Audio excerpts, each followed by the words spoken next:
Olá pessoal, eu sou o Marcelo Apson e sejam bem-vindos ao O Canal Literário. Hoje nós vamos conversar um pouquinho sobre essa grande obra do William Golding, Senhor das Moscas, um grande clássico. Geralmente aqui todos os livros do canal são grandes clássicos, mas cada um tem o seu brilho. Antes de a gente entrar um pouquinho na obra, eu sei que é muito chato pedir isso, mas se você puder clicar no gostei e no se inscrever, você vai estar realmente nos ajudando aqui a crescer o canal. Essa aqui é uma edição da editora Alfaguara. O livro, o original é no inglês. Essa edição é uma edição simples, tem uma capa bonita, não é capa dura, não tem prefácio nem pós-fácio, não me lembro de ter encontrado alguma nota aqui de tradução, talvez uma ou outra, mas tudo bem, eu acho que assim, a linguagem é bem simples, ela é bem fluida, né, e é um clássico, um dos curtos aqui, né, não vai te tomar muito tempo e, sem dúvida, é uma leitura muito, muito interessante que nos põe a refletir. Então, vou conversar um pouquinho aqui sobre o enredo. Esse é um livro sobre crianças, mas não é de criança. É um livro um tanto violento e a violência, sem dúvida, é um dos temas aqui centrais da obra.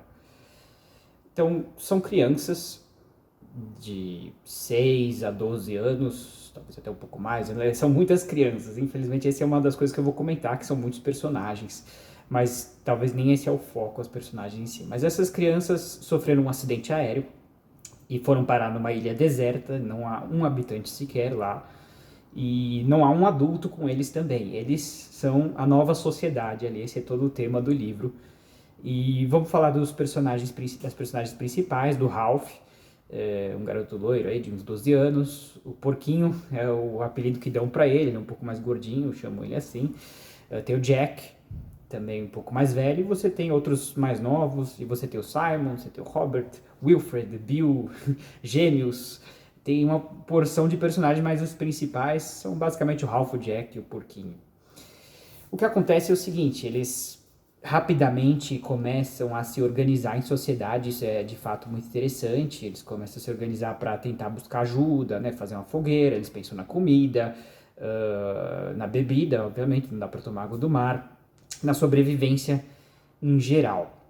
Mas ao mesmo tempo em que eles vão se organizando em sociedade, eles também vão se desorganizando em sociedade. A gente logo vai ver que existe um problema, talvez como bem coloca o Thomas Hobbes aí em 1600 mais ou menos, o homem é o lobo do homem.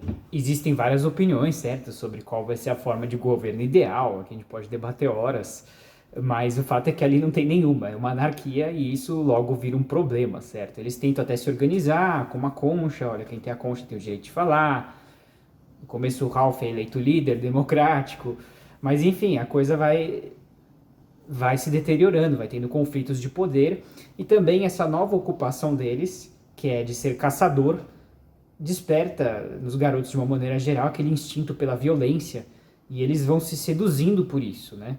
Junto a isso, há uma certa sede de poder e de algumas das personagens, a coisa vai realmente gravemente se deteriorando. E curioso também que em pouco tempo eles já vão desenvolvendo crenças. Eles realmente formam uma sociedade tribal ali, isso que eu acho fantástico.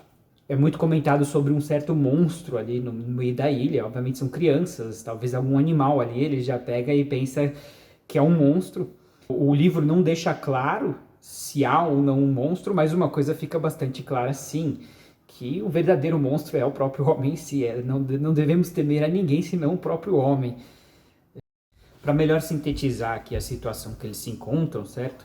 Nós vamos aqui ler um trecho onde eles acabaram de fazer uma caçada aos porcos e vamos dar uma olhada aqui. Ele vinha pelo caminho, joguei a lança nele assim, Robert rosnou para ele. Ralph entrou na brincadeira e todos riram.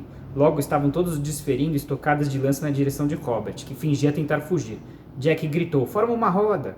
A roda começou a girar, Robert começou a guinchar de terror fingido, depois de dor verdadeira. Aqui ele estava simulando, acho que o sofrimento de um porco sendo caçado, né?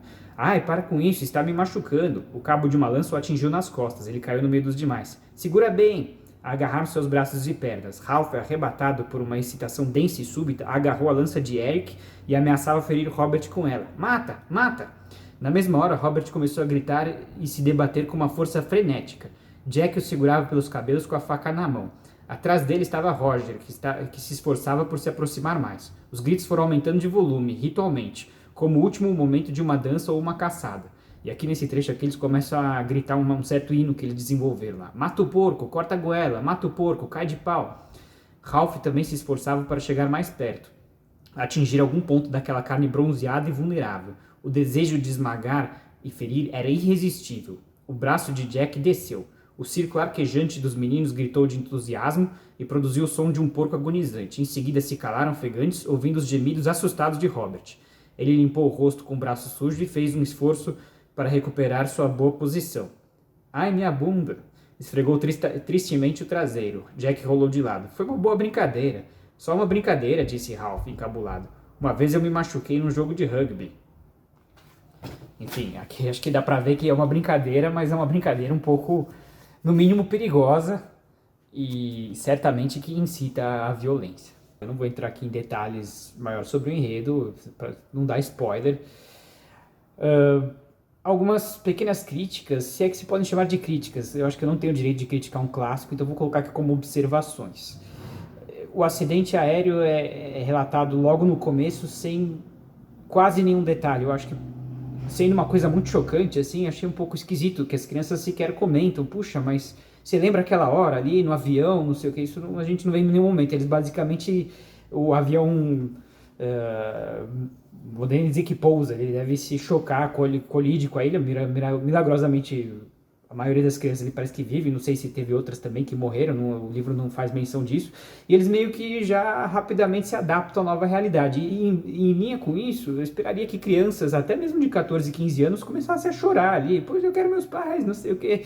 E tudo bem, até entendo que, por um certo lado, o ponto do livro é mostrar quão rápido eles viraram adultos. De fato, é possível imaginar um tipo de transformação assim, eu achei que faltou ali um pouco de, né, essa questão mais da realidade de criança, das crianças. A gente vê isso nos mais novos, eles choram, eles como se é de se esperar. Mas os mais velhos, mas até 12 anos, eu choraria numa situação dessas, eu estaria desesperado. Mas enfim, eu acho que a mensagem, sem dúvida nenhuma, é o mais importante, certo? A importância, acho que, de uma sociedade, de leis, o quanto a coisa pode se deteriorar sem algum tipo de governo, assim, né? Onde esses séculos de progresso rapidamente retrocedem. Eu acho isso fantástico, chocante, né? O livro faz questão, acho que, de mostrar aí toda a situação que eles acabam entrando. Mas, enfim, eu acho que tudo isso, obviamente, não compromete a leitura, de maneira alguma, são apenas observações.